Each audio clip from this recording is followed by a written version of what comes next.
आपने अक्सर देखा होगा कि पश्चिमी मीडिया भारत के खिलाफ प्रोपेगेंडा चलाने का एक भी मौका कभी नहीं छोड़ता। चाहे वो कोविड हो, चाहे हमारे यहाँ होने वाला किसान आंदोलन हो, चाहे चीन के साथ सीमा विवाद हो, या फिर भारत में होने वाले कोई दंगे हों, यहाँ तक कि अगर हमारी कोई वैज्ञानिक उपलब्धि भी होती है तो पश्चिमी मीडिया उसे भी मानने से इनकार कर देता है और उसका भी मजाक उड़ाता है। पश्चिमी मीडिया ने हमेशा भारत की छवि खराब करने की पूरी कोशिश की है और यह सब कुछ निष्पक्ष पत्रकारिता और धर्मनिरपेक्षता के नाम पर होता है। पश्चिमी मीडिया आप सबको ऐसा बताता है जैसे पूरी दुनिया में सबसे निष्पक्ष पत्रकारिता तो वही लोग करते हैं, सबसे ज्यादा धर्मनिरपेक्षता भी उन्हीं के पास है और फ्रीडम ऑफ स्पीच को वो सबसे ज्यादा महत्व देते हैं और फिर फ्रीडम ऑफ स्पीच के नाम पर वो किसी के बारे में कुछ भी लिख सकते हैं। आप भी अक्सर सोचते होंगे कि आखिर इस तरह के एजेंडा वाली छोटी पत्रकारिता करने वाले पत्रकार इस पश्चिमी मीडिया के न्यूज रूम्स में आखिर कहां से पहुंच जाते हैं, लोग तैयार कैसे हो जाते हैं इस तरह की झूठी खबरें लिखने के लिए और प्रसारित करने के लिए। आज हमें इसका एक बहुत बड़ा सबूत मिला है जो मैं आज अपने हाथ में यहां लेकर आया हूं और आपको यह सबूत आज पढ़कर बताऊंगा। आज अमेरिका के मशहूर अखबार द न्यूयॉर्क टाइम्स ने भारत में स्थित अपने दक्षिण एशिया संवाददाता की एक वैकेंसी निकाली है और आज हमें उसकी एक कॉपी मिली है और उसमें साफ साफ ये कर दिया गया है, स्पष्ट किया गया है कि उसे मोदी विरोधी और भारत विरोधी विचारधारा के पत्रकारों की आवश्यकता है। अब आपको समझ में आ गया होगा कि न्यूयॉर्क टाइम्स जैसे अखबार कैसे भारत में ही मौजूद टुकड़े टुकड़े गैंग के पत्रकारों का सबसे बड़ा अड्डा बन जाते हैं। इसलिए आज हम सबसे पहले इसी खबर का विश्लेषण करेंगे और यह सब कुछ इसलिए होता है क्योंकि यह अखबार पत्रकारों को अपने यहां भर्ती करने से पहले ही उन्हें यह स्पष्ट कर देते हैं कि हमें किस तरह के विचारधारा के पत्रकार चाहिए और फिर उसी विचारधारा के पत्रकार इन नौकरियों के लिए अप्लाई करते हैं। हमारे जैसे पत्रकारों को तो न्यूयॉर्क टाइम्स में वैसे भी कभी नौकरी ना हमें करनी है, ना आगे चल के भविष्य में हमें वहां नौकरी चाहिए। बहुत सारे पत्रकार तो आज भी हमारे देश में ऐसे हैं जो न्यूयॉर्क टाइम्स के बारे में लिखेंगे नहीं क्योंकि हो सकता है उन्हें इस बात का लालच हो कि एक दिन उन्हें वहां काम करने का मौका मिलेगा, लेकिन मेरे जैसे लोग वहां कभी काम नहीं करेंगे। इसलिए हम खुलकर आज आपको बता सकते हैं कि न्यूयॉर्क टाइम्स जैसे अखबारों में आखिर चल क्या रहा है और वहां के न्यूज रूम में क्या होता है। न्यूयॉर्क टाइम्स ने 1 जुलाई को दक्षिण एशिया संवाददाता के लिए वैकेंसी निकाली। उन्हें दक्षिण एशिया में अपने लिए एक संवाददाता चाहिए, जिसमें इस अखबार के जो मैनेजमेंट है उसने ये लिखा है जॉब डिस्क्रिप्शन में कि इस नौकरी के लिए जो व्यक्ति चुना जाएगा उसे दिल्ली में रहकर काम करना होगा, यानी जो हेडक्वार्टर होगा वो भारत की राजधानी दिल्ली में होगा और इसके साथ ही कंपनी ने इसमें नौकरी का पूरा विवरण दिया है। आप में से जो लोग नौकरी के लिए अप्लाई करते रहते हैं उन्हें भी ये बात पता होगी कि जब किसी वैकेंसी को प्रसारित किया जाता है, उसका विज्ञापन दिया जाता है, तो उसमें एक जॉब डिस्क्रिप्शन लिखा जाता है, यानी किस तरह का काम करने वाला व्यक्ति चाहिए और इसी में यह बताया गया है कि इस नौकरी के लिए सही उम्मीदवार कौन हो सकता है, यह बताया जाता है और उसमें क्या क्या खूबियां होनी चाहिए। 3 पॉइंट्स में हम आपको बताते हैं कि न्यूयॉर्क टाइम्स को क्या क्या खूबियां चाहिए और उन्होंने अपने जॉब डिस्क्रिप्शन में क्या लिखा है एग्जैक्टली। तो मैं आपको पढ़कर बताऊंगा। पहला जो पॉइंट है उसमें अखबार यह लिखता है, India's future now stands at a crossroads. Mr. Modi is advocating a self-sufficient muscular nationalism centered on the country's Hindu majority. That vision puts him at odds with the interfaith, multicultural goals of modern India's founders. The government's growing efforts to police online speech and media discourse have raised difficult questions about balancing issues of security and privacy with free speech. Technology is both a help and a hindrance, ये लिखा है। यानी अगर हिंदी में मैं इसका आपके लिए अनुवाद करूं तो यह अखबार लिखता है कि इस जॉब के लिए भारत का भविष्य, इसमें वो लिख रहा है कि भारत का भविष्य इस समय एक दोराहे पर खड़ा है, क्रॉस रोड्स पर है। और इसका कारण क्या है, जानते हैं कारण क्या है? कारण बताया गया है प्रधानमंत्री नरेंद्र मोदी की मानसिकता को। इसके मुताबिक प्रधानमंत्री मोदी देश में हिंदू बहुमत को आधार बनाकर आक्रामक राष्ट्रवाद को बढ़ावा दे रहे हैं और उनकी ये नीति भारत की विविधता में एकता वाली संस्कृति के लिए खतरनाक बन सकती है। ये बातें किसी लेख में नहीं लिखी गई हैं। लेख में लिखी गई होती तो हम इसे किसी की राय मान सकते थे, किसी का ओपिनियन मान सकते थे, और सबको अपनी राय रखने की आज़ादी है। फ्रीडम ऑफ स्पीच के पीछे ये लोग छिप सकते थे, लेकिन ये सब कुछ नौकरी के विवरण में लिखा गया है। इसी में यह अखबार आगे लिखता है कि भारत में मीडिया की स्वतंत्रता और अभिव्यक्ति की आज़ादी को कमज़ोर करने का काम किया जा रहा है, जिससे देश के भविष्य पर गंभीर सवाल खड़े होते हैं। ये बात भी इसमें यहां पर लिखी हुई है। अब बताइए, ये आगे लिखते हैं, we are looking for a self starting correspondent who can explain these forces to a global audience. तो आपने साफ साफ ही बता दिया, इन्होंने लिख दिया कि हमें एक ऐसे कॉरेस्पॉन्डेंट की तलाश है जो इस स्थिति को ग्लोबल ऑडियंस यानी दुनिया के जितने उनके पाठक हैं और देखने और सुनने वाले हैं उनके सामने अच्छी तरह से एक्सप्लेन कर सके, ऐसा आदमी चाहिए। तो उन्होंने पहले ही स्पष्ट कर दिया कि वो नरेंद्र मोदी को पसंद नहीं करते। उन्होंने स्पष्ट कर दिया कि नरेंद्र मोदी हिंदू मेजॉरिटी वाली राजनीति कर रहे हैं। स्पष्ट कर दिया कि इससे interfaith multicultural goals of modern India's founders, उनके जो सपने थे वो पूरे नहीं हो पाएंगे।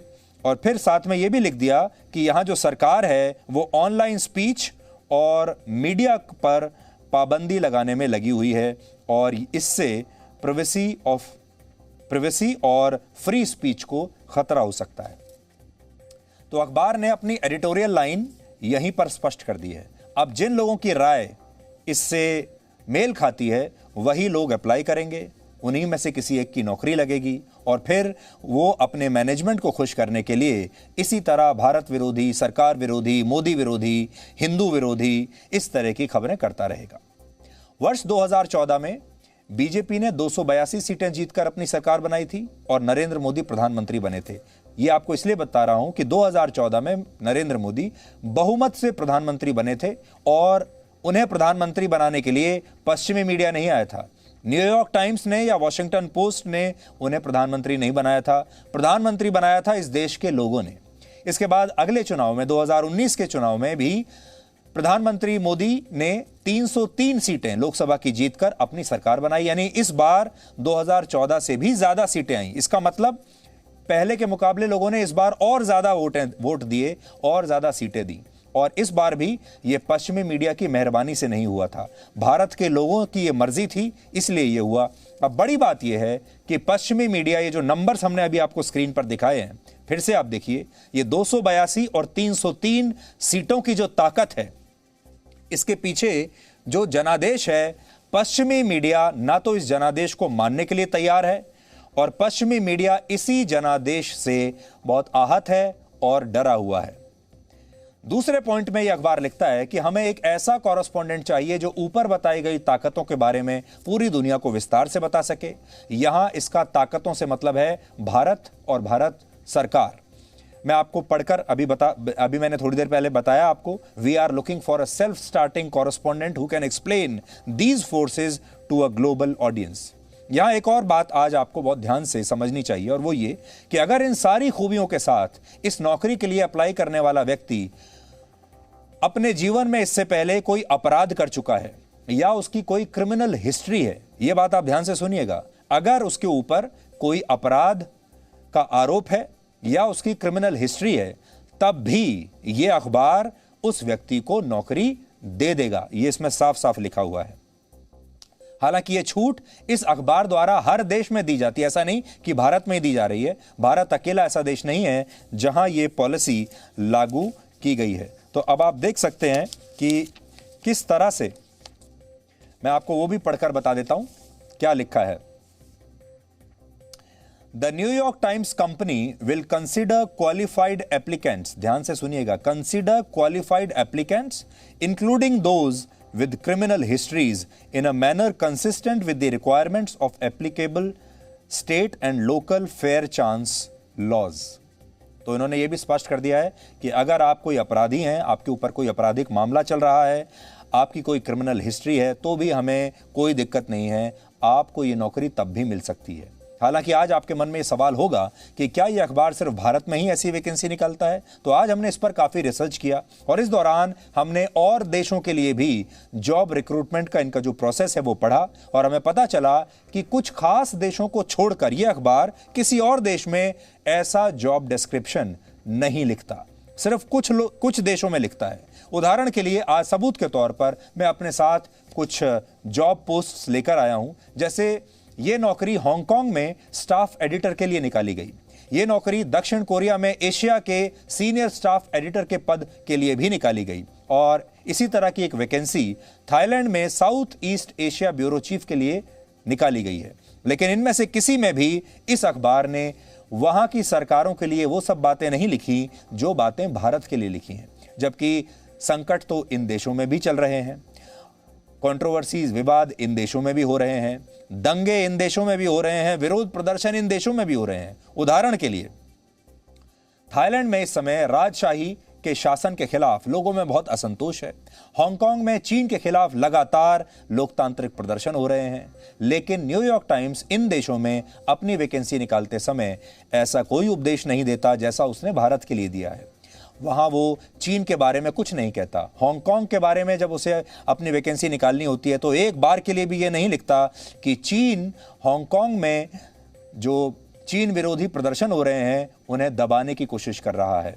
ये रुख सिर्फ कुछ देशों को लेकर ही अपनाया जाता है, जिनमें दो देशों का नाम आज मैं आपके सामने लेना चाहूंगा। एक तो भारत ही है, आपका अपना देश, और दूसरा देश है रशिया, जिसे अमेरिका अपना बहुत बड़ा प्रतिद्वंदी मानता है। नवंबर 2020 में रशिया में भी न्यूयॉर्क टाइम्स ने ऐसी ही एक वैकेंसी निकाली थी, जिसमें इस अखबार ने कहा था कि रशिया अपने साइबर एजेंट्स के जरिए पश्चिमी देशों की लोकतांत्रिक व्यवस्था को खत्म करना चाहता है। इसलिए तब इस अखबार को ऐसा पत्रकार चाहिए था जो इन मुद्दों पर रशिया के राष्ट्रपति व्लादिमीर पुतिन की नीतियों का विरोध पूरी दुनिया तक पहुंचा सके। आज मैं आपके लिए वो भी लेकर आया हूं और रशिया में जो इन्होंने लिखा है वो मैं आपको थोड़ा सा पढ़कर बताता हूं रशिया के लिए क्या लिखते हैं ये लोग। ये देखिए, तो जब उन्होंने रशिया के कॉरेस्पॉन्डेंट के लिए अपनी ये वैकेंसी निकाली तो जॉब डिस्क्रिप्शन में उन्होंने लिखा, रशिया की सरकार के बारे में लिखा है, it sends out hit squads armed with nerve agents against its enemies and most recently the opposition leader Navalny। आपको याद होगा Navalny वहां के एक विपक्षी नेता हैं। इससे इस एक लाइन से यह साफ हो जाता है कि न्यूयॉर्क टाइम्स इस समय Navalny का साथ देना चाहता है और पुतिन का विरोध करना चाहता है। आगे लिखते हैं रशिया के बारे में, It has deployed private military contractors around the globe to secretly spread its influence। यानी प्राइवेट मिलिट्री कॉन्ट्रैक्टर्स के जरिए रशिया अपना प्रभाव पूरी दुनिया में बढ़ा रहा है। फिर लिख रहे हैं, at home its hospitals are filling up fast with covid patients as its president hides out in his villa. कह रहा है कि रशिया में अस्पताल लगातार कोविड के मरीजों से भर रहे हैं, स्थिति खराब हो रही है और वहां का राष्ट्रपति जो है ऐसे में भी अपने विला में छुपकर बैठा हुआ है। पुतिन के बारे में बात कर रहे हैं। और फिर आगे ये लिखते हैं कि हमें एक ऐसा व्यक्ति चाहिए who could track a populace that is growing increasingly frustrated with an economy dragged down by corruption। कि वहां की जो इकोनॉमी है वो लगातार नीचे जा रही है करप्शन की वजह से, क्रोनिज्म की वजह से और excessive reliance on natural resources की वजह से। यानी रशिया को बदनाम करने के लिए और रशिया के बारे में जो भी अपशब्द एक अखबार एक संयमित भाषा में लिख सकता था वो उन्होंने लिखा है। और उन्होंने बता दिया कि अगर आपको रशिया में हमारे लिए काम करना है तो आपको इस विचारधारा का होना चाहिए। सबसे बड़ी बात तो यह है कि आपको पुतिन विरोधी होना चाहिए और नवेल्नी का समर्थक होना चाहिए और फिर आपको रशिया विरोधी खबरें वहां से करनी होंगी। और वही काम वो भारत में कर रहे हैं कि भारत में ऐसे व्यक्ति को रखेंगे जिसे भारत विरोधी खबरें यहां से करनी पड़ेंगी और फिर यह अखबार उन भारत विरोधी खबरों को छापेगा। फिर भारत का ही एक जो टुकड़े टुकड़े गैंग है, हमारे देश के बहुत सारे बुद्धिजीवी हैं, विपक्षी नेता हैं, वो उसी खबर को सोशल मीडिया पर डालेंगे और कहेंगे कि देखिए पूरी दुनिया में भारत की छवि कितनी खराब हो रही है। हालांकि ऐसा नहीं है कि न्यूयॉर्क टाइम्स ने पहली बार भारत को लेकर इस तरह के विचार व्यक्त किए हैं, ये बहुत पुराना है। इस अखबार का इतिहास भारत को लेकर हमेशा दुष्प्रचार से भरा हुआ है। हम आपको आज दो उदाहरण आज इसके देंगे। पहला उदाहरण है कोरोना वायरस के दौरान न्यूयॉर्क टाइम्स द्वारा की गई रिपोर्टिंग। अभी हाल ही में आपको याद होगा जब भारत की बड़ी बदनामी की गई थी। अप्रैल और मई के महीने में जब भारत कोरोना वायरस की दूसरी लहर से संघर्ष कर रहा था, तब इसी अखबार ने भारत के शमशान घाटों पर जलती चिताओं को अपने फ्रंट पेज पर जगह दी थी। यह तस्वीर छापी थी। जबकि पिछले साल जब अमेरिका में इसी वायरस से मरने वाले लोगों की संख्या 1 लाख पहुंच गई थी, भारत से कहीं ज्यादा लोगों की मौत अमेरिका में हो रही थी, तब इस अखबार ने इस तरह की एक भी तस्वीर नहीं छापी और वहां के मृतकों को सम्मान देने के नाम पर उनके नाम अखबार के पहले पन्ने पर छापे थे, लेकिन उन्होंने उनके क्रिमेशन की कोई तस्वीर नहीं छापी। यही नहीं, इस साल अमेरिका में जब कोरोना से मरने वालों का आंकड़ा 5 लाख पहुंचा था, तब भी इस अखबार ने वहां की मास ग्रेव्स की तस्वीरें नहीं छापी। आपको याद होगा उस समय हमने इस अखबार के दोहरे मापदंड के बारे में आपको बताया भी था। और आज हमें लगता है कि यह पश्चिमी अखबार ऐसे ही पत्रकार भारत में चाहता है जो जलती चिताओं जैसी तस्वीरें उसके लिए भेज सके और इन पर इन्हीं चिताओं के सामने खड़ा होकर रिपोर्टिंग भी कर सके, इस देश का मजाक उड़ा सके, इस देश की आलोचना कर सके और पूरी दुनिया को भ्रमित कर सके। दूसरा उदाहरण थोड़ा सा पुराना है। सितंबर 2014 में न्यूयॉर्क टाइम्स में प्रकाशित ये कार्टून देखिए। उस समय भारतीय वैज्ञानिकों ने मिशन मंगल लॉन्च किया था, जिसके तहत अंतरिक्ष यान को मंगल ग्रह की कक्षा में भेजा गया था। उस समय यह भारत के लिए एक बहुत बड़ी उपलब्धि थी, लेकिन इस अखबार ने इस कार्टून के जरिए यह दिखाया कि कुछ अंग्रेज एलीट स्पेस क्लब में बैठे हुए हैं और बाहर एक गरीब भारतीय किसान अपनी गाय के साथ खड़ा हुआ इस क्लब के दरवाजे पर खटखटा रहा है और कह रहा है कि मुझे भी इस क्लब में शामिल होना है, जो कि स्पेस क्लब है दुनिया के शक्तिशाली देशों का। यानी यह अखबार भारत के मंगल मिशन की उपलब्धि का भी मजाक बना चुका है। और इस कार्टून में आपने देख लिया होगा कि भारत को लेकर इस अखबार के मन में यह छवि है कि भारत आज भी ऐसा ही है। India is a country of snake charmers. Bharat एक गरीब देश है और वो गरीबी को ही पूरी दुनिया में शोकेस करना चाहते हैं। यह अखबार अक्सर भारत को अभिव्यक्ति की आज़ादी पर लेक्चर भी देता है, लेकिन बड़ा सवाल है, क्या यह अखबार खुद अपने कर्मचारियों को अभिव्यक्ति की आज़ादी का अधिकार देता है? ये जो उसके खुद के कर्मचारी हैं, जो उसके न्यूज़ रूम में काम करते हैं, उनकी क्या स्थिति है? तो इस प्रश्न का उत्तर है बिल्कुल आज़ादी नहीं है। यह अखबार इस विषय पर उपदेश देता जरूर है, लेकिन खुद अमल नहीं करता। इसे भी आज हमने 2 उदाहरणों के जरिए समझने की कोशिश की है। पहला उदाहरण है अमेरिका के मशहूर पत्रकार जेम्स बेनेट, जो 1 साल पहले तक इसी अखबार यानी न्यूयॉर्क टाइम्स के संपादक हुआ करते थे, न्यूयॉर्क टाइम्स के एडिटर। लेकिन वर्ष 2020 में उन्हें सिर्फ इसलिए नौकरी छोड़ने के लिए मजबूर कर दिया गया क्योंकि उन्होंने न्यूयॉर्क टाइम्स के एडिटोरियल पेज पर वहां की रिपब्लिकन पार्टी के एक सांसद का लेख प्रकाशित कर दिया था, जिसमें वो उस समय अमेरिका में नस्लीय भेदभाव के खिलाफ चल रहे आंदोलन से सख्ती से निपटने की मांग कर रहे थे। यानी इस अखबार ने अपने एजेंडा को बचाने के लिए अपने ही एडिटर को नौकरी छोड़ने पर मजबूर कर दिया। उनका खुद का एडिटर अपनी नौकरी खो बैठा। दूसरा उदाहरण अमेरिका के एक और बड़े पत्रकार और लेखक बारी वाइस, जेम्स बेनेट की तरह उन्हें भी न्यूयॉर्क टाइम्स ने नौकरी से निकाल दिया और आज मेरे हाथ में उन्हीं का एक रेजिग्नेशन लेटर है, जिसमें इस अखबार को लेकर उन्होंने खुद कई चौंकाने वाली बातें कही थी। इसमें एक जगह पर लिखा है, इस पश्चिमी अखबार में सिर्फ वही लोग काम कर सकते हैं जो इसकी विचारधारा से सहमत होते हैं, बाकी विचारधाराओं के लिए इस अखबार में कोई जगह नहीं। मैं आपको इसमें लिखी कुछ बातें पढ़कर बताता हूं जो उन्हीं के एक संपादक ने लिखी थी। और ये देखिए कितना बड़ा रेजिग्नेशन लेटर उन्होंने लिखा है। ये देखिए मैं आज आपके लिए लेकर आया हूं, ये उनका रेजिग्नेशन लेटर है, 2 पन्ने का है, काफी बड़ा है। यानी उसमें इन 2 पन्नों में उन्होंने अपने मन की बात बहुत विस्तार से लिखी है। What rules that remain at the times are applied with extreme selectivity. If a person's ideology is in keeping with the new orthodoxy, they and their work remain unscrutinized. Everyone else lives in fear of the digital thunderdome. ये लिखते हैं. The paper of record is more and more the record of those living in a distant galaxy, one whose concerns are profoundly removed from the lives of most people. ये इनका कहना है. यहां एक बात आज हम आपको यह भी बताना चाहते हैं कि वर्ष 2019 में पाकिस्तान के प्रधानमंत्री इमरान खान का इस अखबार में एक लेख प्रकाशित हुआ था, जिसमें इमरान खान 135 करोड़ की आबादी वाले भारत को परमाणु हमले की धमकी दे रहे थे.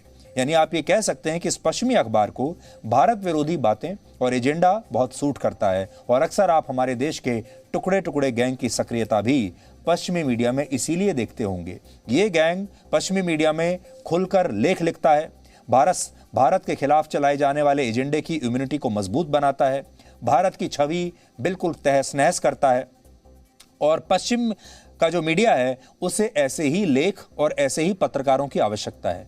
एक और समझने वाली बात यह कि पश्चिमी मीडिया जिस तरह से भारत की छवि बनाने की कोशिश करता है, उस तरह से वो चीन को लेकर कभी सवाल नहीं उठाता, और इसका कारण है चीन से मिलने वाला पैसा. इसलिए आपने यहां सोचा होगा, देखा भी होगा कि टुकड़े टुकड़े गैंग का एक वर्ग गोदी मीडिया का नाम बहुत लेता है कि गोदी मीडिया भारत में चल रहा है, जबकि गोदी मीडिया का जो असली मतलब है वो उन लोगों से है जो पिछले 70 साल से सरकार की गोदी में बैठे हुए हैं. 1947 से लेकर 2014 तक ये पत्रकार सरकार की गोदी में बैठे रहे. इन्हें पुरस्कार मिलते थे, पद्म पुरस्कार मिलते थे, इन्हें बड़ी बड़ी अपॉइंटमेंट्स मिलती थी. कैबिनेट में कौन मंत्री आएगा कौन जाएगा उसकी जो लिस्ट होती थी वो पत्रकार ही बना दिया करते थे.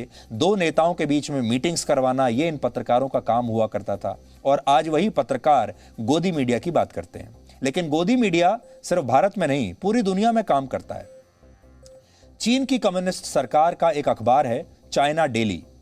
न्यूयॉर्क टाइम्स समेत पश्चिमी देशों के मीडिया और पब्लिशिंग हाउस को विज्ञापन के लिए यह बहुत पैसा देता है. उदाहरण के लिए वर्ष 2016 से 2020 के बीच 4 साल में चाइना डेली ने अमेरिका के अखबारों को $19 मिलियन यानी 148 करोड़ रुपए दिए, और इनमें अकेले न्यूयॉर्क टाइम्स को $50,000 यानी 40 लाख रुपए मिले.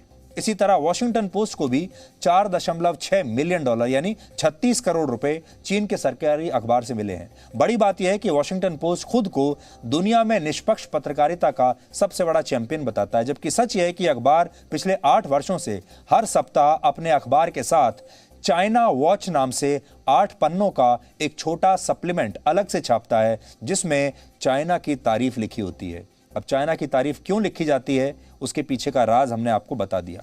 संक्षेप में कहें तो इस जॉब डिस्क्रिप्शन को पढ़कर ऐसा लगता है कि इस पश्चिमी अखबार को भारत में ऐसा पत्रकार चाहिए जो देश विरोधी हो, मोदी विरोधी होना चाहिए, हिंदू विरोधी होना चाहिए, दुष्प्रचार फैलाने में माहिर होना चाहिए, सबसे अहम वो व्यक्ति एजेंडा चलाना जानता हो, और इन सारी खूबियों के साथ अगर वो अपराधी भी है तो भी न्यूयॉर्क टाइम्स में उसकी नौकरी पक्की हो सकती है.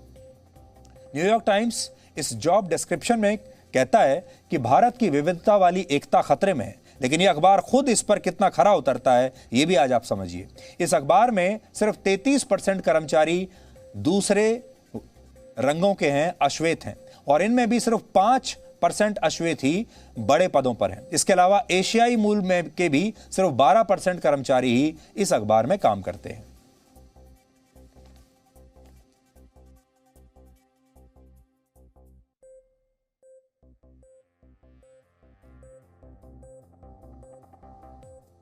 आज हमने आपको न्यूयॉर्क टाइम्स के बारे में सब कुछ बताया. चीन से कितना पैसा आता है अमेरिका के अखबारों के लिए हमने आपको वो बताया. अपने ही कर्मचारियों के साथ कैसे ये भेदभाव करते हैं. उनके अपने एडिटर ने जब नौकरी छोड़ी तो उन्होंने अपने रेजिग्नेशन लेटर में क्या क्या लिखा, कैसे न्यूज़ रूम पर सवाल उठाए, कैसे मैनेजमेंट पर सवाल उठाए, वो भी हमने आपको बता दिया. और सबसे बड़ा सबूत तो ये है कि वो जो जॉब डिस्क्रिप्शन दे रहे हैं भारत में अपने संवाददाता के लिए, वो हमने आपको पढ़कर बता दिया. इसलिए आप सब के लिए आज जो सीख है वो ये है कि कभी भी पश्चिमी मीडिया पर आंख बंद करके विश्वास मत कीजिए. ये एक एजेंडा का हिस्सा है और ये लोग भारत विरोधी गतिविधियों में अब खुलकर शामिल हो गए हैं और ऐसे लोगों की तलाश करते हैं जो भारत में रहते हुए भारत के ही विरोध की बातें कर सकें, रिपोर्टिंग कर सकें। और आप तो जानते हैं मुगलों के ज़माने में भी हमारे यहाँ गद्दार हुआ करते थे जिन्होंने मुगलों का साथ दिया था। अंग्रेज़ों के ज़माने में भी हमारे यहाँ गद्दार थे जिन्होंने अंग्रेज़ों का साथ दिया। और आज़ादी के बाद भी हमारे देश में गद्दार हैं जो आज भी पश्चिमी ताकतों का साथ दे रहे हैं। लेकिन हमारे देश के नेताओं के लिए, हमारे देश के सरकार में बैठने वाले बड़े बड़े पदों के लिए, बड़े बड़े पदों पर बैठने वाले लोगों के लिए और हमारे देश के मंत्रियों के लिए और बड़े बड़े सेलिब्रिटीज़ के लिए एक सीख और भी है। आपने देखा होगा हमारे यहाँ अगर किसी भी बड़े सेलिब्रिटी की, नेता की, खिलाड़ी की, उद्योगपति की तस्वीर पश्चिमी मीडिया में आ जाए, न्यूयॉर्क टाइम्स में आ जाए, वॉशिंगटन पोस्ट में आ जाए, तो बड़े खुश हो जाते हैं और दुनिया भर को जाकर बताते हैं कि देखिए पश्चिमी अखबार भी मेरे बारे में लिख रहे हैं। यहाँ तक कि हमारे देश के बड़े बड़े मंत्रियों को इस बात का शौक है कि जब वो पहला इंटरव्यू देंगे तो न्यूयॉर्क टाइम्स को देंगे, वॉशिंगटन पोस्ट को देंगे। उन्हें ऐसा लगता है कि भारत के मीडिया से बात करने का कोई फायदा नहीं। हमारा प्रोफाइल, हमारा ग्लोबल प्रोफाइल तब बनेगा जब हम इन अखबारों में छपेंगे, जब हमारी तस्वीरें इन अखबारों में छपेंगी। और इस प्रक्रिया में 70 साल से हम इसी गुलामी मानसिकता में चले आ रहे हैं। 70 साल से बहुत सारे प्रधानमंत्री आए, बहुत सारे मंत्री आए जो हमेशा ये चाहते थे कि इन अखबारों में छपें। इसलिए अब हमें इस मोह से बाहर निकलना होगा। Presenting V News app, available on Google Play and App Store. Download it now.